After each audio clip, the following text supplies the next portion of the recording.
Yeah, I'm struggling to make this video. I don't know. I keep ranting, and it is hard to cut down on stuff for this servant because part of it is jokes. But you know, Anderson is just the king of taking shots at Kiara to the point that she's filled with more holes than usual. Ayo. All right, that was a good one. Hopefully that. No, asking for to make Anderson proud would just have him like scolding me for like seeking the approval of other people, and no real writer would actually do that. Anyway, we are talking about Summer Kiara. Like one of the servants you would not want to summon for a Grail War, and it has nothing to do with their strength. It's just like she would just like A, take it over, and then B, just make a whole. She'd probably make a singularity. Oh. Yes, we thought she made the singularity for Summer 5, but she actually didn't. But that doesn't mean she can't do something similar. Just for shits and giggles. Or to try to tempt the master, like as a grand plan. I don't know, like trying to understand Kiara is literally trying to gaze into a giant dark abyss that seemingly has no endpoint. Oh, usually I don't get to make jokes like this and actually be like take it serious, because there's usually some servant that's not appropriate before. This is 100% serious. This is why Anderson finds it so fun. Yes, this is horny nun in a swimsuit. But let's get started on the actual gameplay. Enough with the jokes for right now. We'll do it later. 11.1k attack. It's low, but trust me, she has buffs and debuffs within her kit that like make this irrelevant. Any attack buffs, she either mine's too dirty, or like it's just too easy to take shots at Kiara. Yeah, this is part of the reason I'm getting distracted with this video. It's too much fun to just take shots at Kiara for being Kiara, and she's not gonna deny them because I'm telling the truth. That's why like she doesn't do shit to Anderson, because he's like Little Mermaid is big inspiration for her, and B, he's not lying most of the time.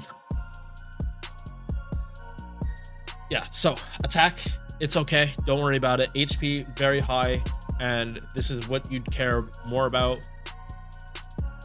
If you happen to get coins for her, I would say 2 appends and then go for 120. That should be the game plan. Having bigger HP is just a boon for Kiara. Star weight, Star gen is a mix. This is caster number, and this is like the foreigner number. She's not making too many stars from her face cards. Mighty Chains, it might work out better, but A, this is an A review, and Mighty Chains are not in the game. B, this is only a 3-hit quick card. Yes, she has a higher star gen, but it's like an assassin with like 2 hits would probably gen about the same. Yeah, kinda. I'm still iffy on the star gen math. I just know that this is okay. It's not super amazing, but it's better than it would be on a saber. I will say though that because her star gen is higher, if you really are hurting for stars and you can't wait for a skill, QBB, that should generate a lot of stars because these are 4-hit cluster cards. It's the Shisho method. It doesn't really work that well on Kiara. It would work better on just other servants, but her gains, she wouldn't be getting any gains, but at least her star gen stat is higher. Yeah. Animal characteristics, demonic beast, and levitating. These are all story related. Koi and Dark. This is Tungusta raids later in the year, like towards the end, and levitating servant is Lost Belt 7. I made it a servant. This is like most servants in the game except like animal servants, or servants that were never human to begin with. So Uriel, Charon, Benny Emma, they were never human, and that's why they don't have the Humanidae. Humanidae is different from humanoid. Like this game is splashing in more traits to like make more niches, and that is honestly fine in my books. Now, let's get started on the skills. So, if you have her Bond CE and are using it, my recommendation, or just another Gut CE, but like if you're going to use a Gut CE, it might as well just be her Bond CE. Her Bond CE is that strong of a gut. It's that strong for her gameplay that if you're not using it, like you're better off just using like a damage CE, Black Rail, Royal Icing, whatever. You get way more out of it. You get a Guts 1 time 5 turns, cleanses own debuffs, HP per turn 2k, and the Guts is a 4k revive, so already a really good Guts. And just look at this cooldown time, 6 turns, just like Van Gogh. And it's funny because they came out, or no, it's not funny, it's intentional. They came out like within a couple months of each other. MP damage 20% for 3 turns. This is flat, you don't have to level it. And then she gives herself the Mermaid Nourishment buff. Every turn she gets a skill up buff, and you consume 2 or 1, and you level up her other skills. If you have the Bond CE, you are pretty much popping this whenever you want, honestly. The issue if you don't have the Bond CE is that this Guts does not stack with other Guts. Her Bond CE does, so you cannot stack this with itself. So if your cooldowns are too fast, like you're able to reduce the cooldowns like too much, you're gonna be left without a Guts. Because the first Guts you have is what you have until it literally goes away. You do not refresh Guts just by popping the skill again. Long-winded, but do not spam this skill if you need the Guts. If you don't care about Guts, spam away, start double stacking this, get ridiculous, and then like pop some of these like every other turn. If like your cooldown reduction, or every like 2, 3, 4 turns, if your cooldown reduction is like that good with Tomomo. Because you definitely shouldn't be using bitch with Kiara. Tomo way better option. So first skill that gets ranked up is Supernatural Power Inc. This is what Hokusai has. But even the base version is a better version of Hokusai's skill. 30% battery and 20 stars on a 5-turn cooldown. If you consume 1 stack, 40% battery and 25 stars. And notice that these skill rank ups do not affect the cooldown. Eat 2, 50% battery and 30 stars. Still on a 5-turn cooldown. That is crazy, having a 50% battery on that low of a cooldown. Again, you need high uptime on these, but if you're able to double stack this, that means you're also reducing the cooldowns on these like high enough that you're getting the full effects. So like imagine, and this is like why I appreciate her gameplay like so much. Imagine being able to pop a 50% battery and drop 30 stars every 3 turns, or like the second like buffs go away, like the 3-turn buffs that your normal standard like arts, servants give, Tomomo, Castoria. Imagine the second they go away, you're just popping all the same buffs all over again. That's the kind of cadence that Summer Kiara thrives in. You are not killing her unless you're ripping the buffs off. And if you're ripping buffs off, like, or if you're dealing with someone that's ripping buffs off, Castoria wouldn't help you anyway. So that is my selling point for Summer Kiara. She is ridiculously tanky as long as you have good uptime on skills. Third skill is where all of her damage comes from. If you're fighting someone that's debuff immune, don't bring Summer Kiara. You're going to have a very, very bad time. Gives everyone a hit of dodge. 1 hit of dodge for 3 turns. If anyone has ignore evasion, nope, unless it's unremovable. But most of the time, people just have pierce invul, so like you can't take that off. So yeah, shit out of luck. Next, She gives her own type of debuff, Bewitchment. It is a mental debuff that is very important.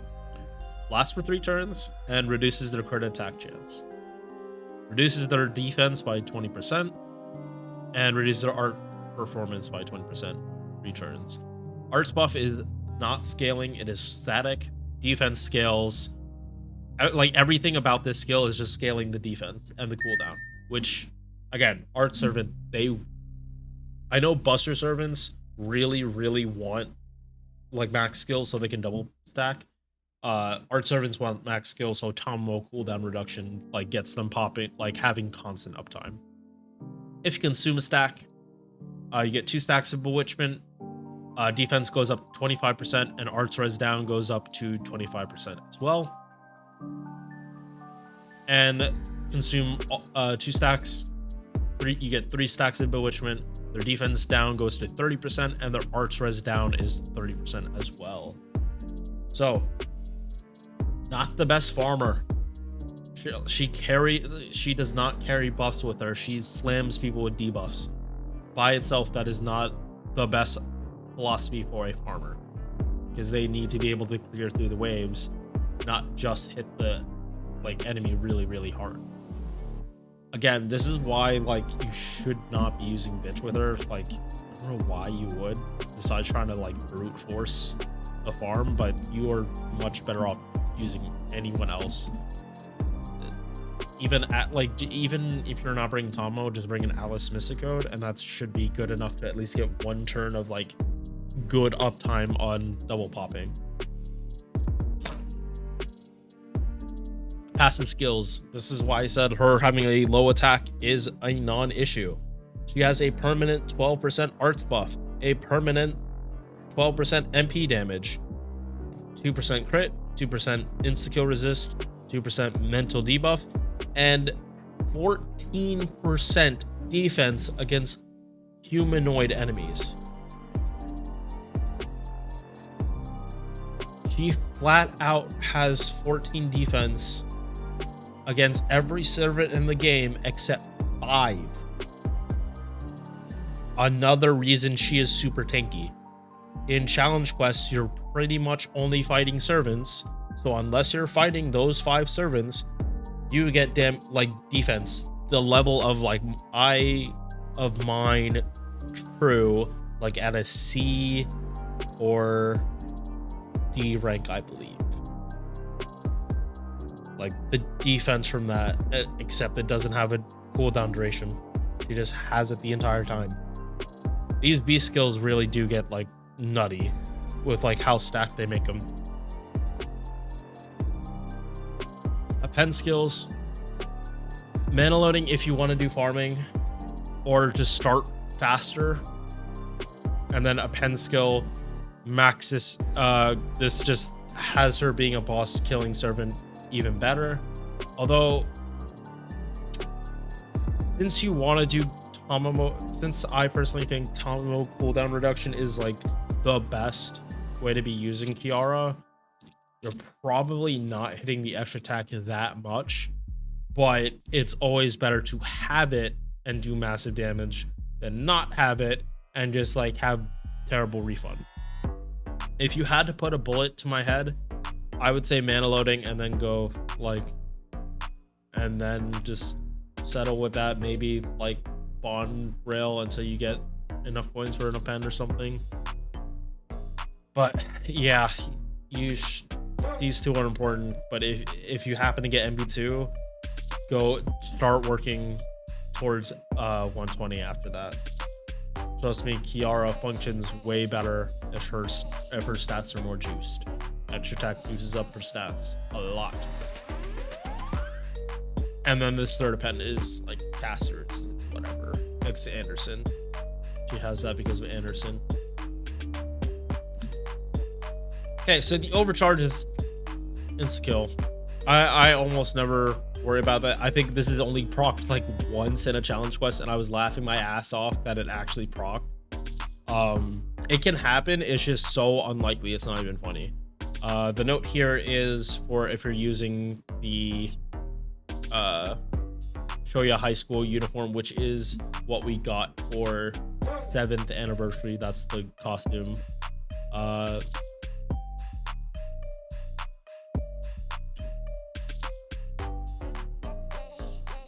Basically, like this chart shows how to actually use this. If the death rate is 1%, even with the Mystic Code at overcharge 5, you only have a 2.25% chance. 20%, 45. But most people are looking here. So, and it even says it against any broad rarity. This is it. Let's go. Best part though is all of this insta-kill is after damage. I need to preference how good that is, because Eris, like Lancer Eris, is ruined from farming because she insta-kill first. Kiara, Doman, they insta-kill after damage. So if they don't kill, they're gonna kill on low tier ads. But here's the main effect: plus 20% times N against enemies with mental debuffs. And if you notice here, Bewitchment counts as a mental debuff. So in her own kit, she gets this 30. If you get the max stacks, she gets 60% MP damage, and this can go up to 200%. So AKA 3 times the damage if your mental debuffs are that high. It's not likely. There is not a super heavy debuff focused like support servant for Kiara, outside of like some really niche cases. And if I had to guess, they would be low stars, and you're just like cycling through them to like slam mental debuffs. But even then, I find it unpractical. I think just her 3 stacks she puts here is more than enough in most cases. So yeah, 3-hit arts, just like Muramasa. Unlike Muramasa, she's very heavy debuff focused. So if you're fighting someone debuff immune, good luck. Now we come to this nutty Bonsi, and this truly, if you could level this, I would honestly put it on the same level as Herc's Bonsi, because it is a one-time guts that stacks with other guts that gives you a full 100% revive. The higher Kiara's health, the bigger this revive is. If you are 120 max foes, this is an over 220k revive. And remember, guts, if she's by herself and it procs, it turns over.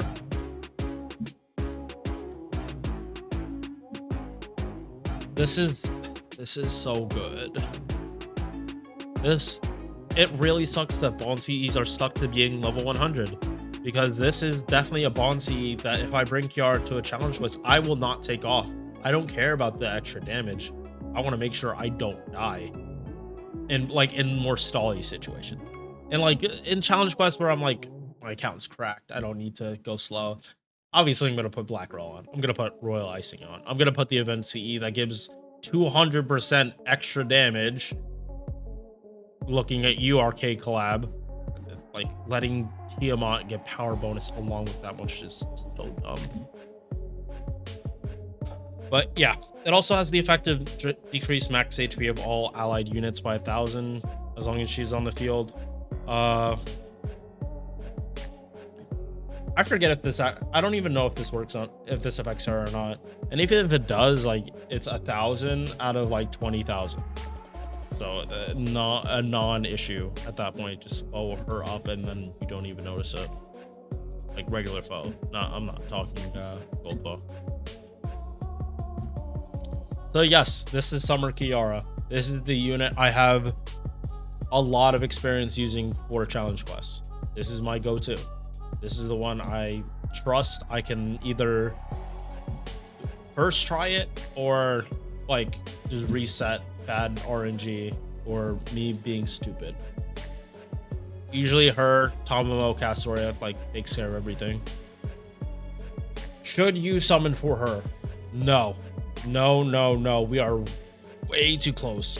The only time I would say do not summon for her is if you literally do not give a shit about Buster.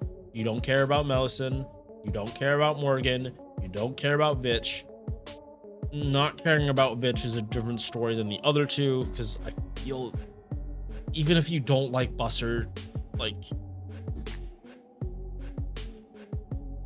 if you don't like Buster, you still should be considering Vitch, just in case like you do have a Buster unit like actually perform good. But Oberon, like most accounts need Oberon. They are balancing the end game around Oberon. Like, you are going to be hurting if you don't have him. All those servants I would put higher up than Summer Kiara, because she doesn't do farming the best, and the play style for her is definitely not for everyone. Like, current meta on FGO is go really fast. Kiara is not a quick shooter. She is in there for the marathon, or the gauntlet, one could say, of servants poking her with holes over and over again. Oh my god, it's too much fun. See, I could do a whole video of me just taking shots at Kiara, and I might do that, but I think that video would just get too kiddie, but also like too mature for YouTube. Anyway, I will see you guys in the next one. Peace. If you enjoyed this video, please drop a like, comment, sub, all that good YouTube stuff. I'm putting this at the end of the video because I'm really bad about selling out mid-video. So, thank you for watching.